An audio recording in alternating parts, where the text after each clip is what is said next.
ইব্রাহিম আলাইহিস সালাম মক্কাতুল মুকাররমার মধ্যবর্তী স্থানকে হেরম করেছেন। আমার দয়াল নবী মদিনাতুল মুনাওয়ারার মধ্যবর্তী স্থানকে হেরম করেছেন।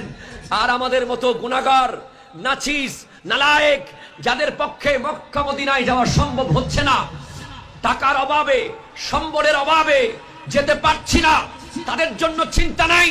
আল্লামা সৈয়দ আহমদ শাসিরি কুঠি রাদিয়াল্লাহু তাআলা এই নাজির পাড়াকে কেন্দ্র করে, এই হামজাবাদ নিয়ে, অক্সিজেন নিয়ে, বদ্দার হাট নিয়ে এই এলাকাকে হেরম করে দিয়েছেন।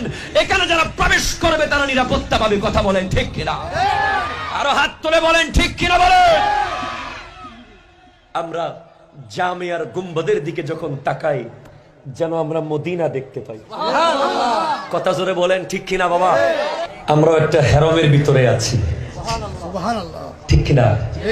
যে হেরমটা করে দিয়েছেন আল্লামা সিরকুটি, এই এলাকার ভিতরে পড়ে থাকলেও রিজিক চলে যায়, রিজিক মিলে যায়, ঠিক কিনা বলেন না?